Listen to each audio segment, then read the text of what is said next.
চাঁদেরও কলঙ্ক আছে, আর বগুড়ার শহীদ চান্দু ক্রিকেট স্টেডিয়ামের কলঙ্ক এর আউটফিল্ড। মাঠে পা দিলেই বোঝা যায় ঘাসের নিচে নরম মাটি, জুতার ফাঁক গলে বেরিয়ে আসে পানীয়। 9 জুন মঙ্গলবার ভোররাতে ঘণ্টা খানেকের বৃষ্টির পর ততক্ষণে 12 ঘণ্টা পার হয়েছে, তবুও বগুড়ার শহীদ চান্দু ক্রিকেট স্টেডিয়ামের আউটফিল্ড শুকায়নি। বুধবার সকাল 9টায় বাংলাদেশ ইমার্জিং দল বনাম জিম্বাবুয়ে এ দলের ম্যাচটা মাঠে গড়াবে তো।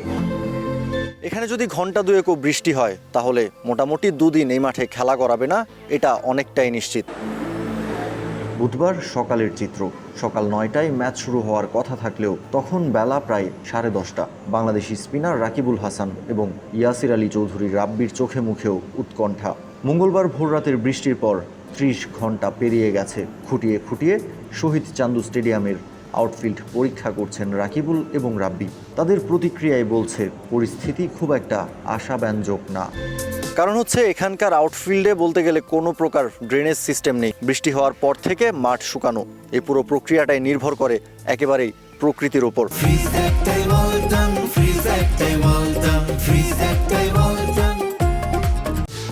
মাঠকর্মীরা আপ্রাণ চেষ্টা করছেন ফোমের সাহায্যে জমে থাকা পানি নিষ্কাশনের। এই মাঠে ড্রেনেজ ব্যবস্থা নাই বললেই চলে। যে মাটি ফেলে আউটফিল্ড তৈরি করা হয়েছিল সেখানেও বালির পরিমাণ অত্যন্ত কম, তাই তো পানি শুকাতে সময় লাগে অনেক বেশি। বৃষ্টির জন্য বগুড়ায় ম্যাচ পণ্ড হওয়াটাও একটা স্বাভাবিক ঘটনাতেই পরিণত হচ্ছে ইদানিং। শোনা যাচ্ছে বগুড়ার শহীদ চান্দু ক্রিকেট স্টেডিয়ামে ব্যাপক সংস্কার কাজ হবে। স্টেডিয়াম কর্তৃপক্ষের সঙ্গে কথা বলে জানা গেছে, জাতীয় বাজেট পাশ হওয়ার পর এনএসসি থেকে কিছুটা বাজেট এই স্টেডিয়াম কর্তৃপক্ষ পাবে স্টেডিয়ামের উন্নয়নমূলক কাজ করার জন্য। আর সেই কাজ করতে গিয়ে তারা সবচাইতে বেশি প্রাধান্য দেবেন এই মাঠের আউটফিল্ডের।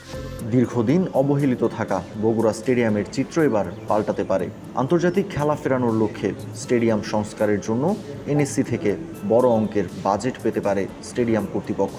সংস্কার কাজে সবচাইতে বেশি প্রাধান্য পাবে শহীদ চান্দুর আউটফিল্ড। বগুড়ার উইকেট বরাবরই প্রশংসা কুড়ানোর মতো। যারা এই মাঠটাতে খেলেছেন সবাই এর প্রশংসায় পঞ্চমুখ হয়েছেন। এখানকার দর্শকরাও বেশ ক্রীড়াপ্রেমী। মাঠে যে কোনো ধরনের খেলা গড়ালেই তারা গ্যালারিতে এসে উৎসাহ দেন ক্রিকেটারদের। বগুড়ার এই ক্রিকেট ইকোসিস্টেমের পুরোটাই বেশ পজিটিভ, শুধুমাত্র এই মাঠের আউটফিল্ডটা বাদে। ক্রিকেটের প্রতি বগুড়ার মানুষের ভালোবাসা বরাবরই চোখে পড়ার মতো। এখানকার উইকেটও বিশ্বমানের, তবে গ্যালারি, প্রেস বক্স সহ মাঠের অন্যান্য সুযোগ সুবিধাও বাড়াতে হবে, যদিও সেটা রাতারাতি সম্ভব না। কিন্তু সব ছাপিয়ে মাঠে খেলা গড়ানোটাই তো সবচাইতে বেশি প্রাধান্য পাওয়া উচিত। বগুড়া স্টেডিয়াম কর্তৃপক্ষ সেটাই নিশ্চিত করার চেষ্টা করছে। এই স্টেডিয়ামের জন্য সামনে যে বাজেটই আসুক না কেন, সবচাইতে বেশি প্রাধান্য পাবে স্টেডিয়ামের আউটফিল্ড সংস্কার এবং এর মেনটেন্যান্সের ব্যাপারটা। কাউসার শান্ত, ক্রিক ফ্রেঞ্জি।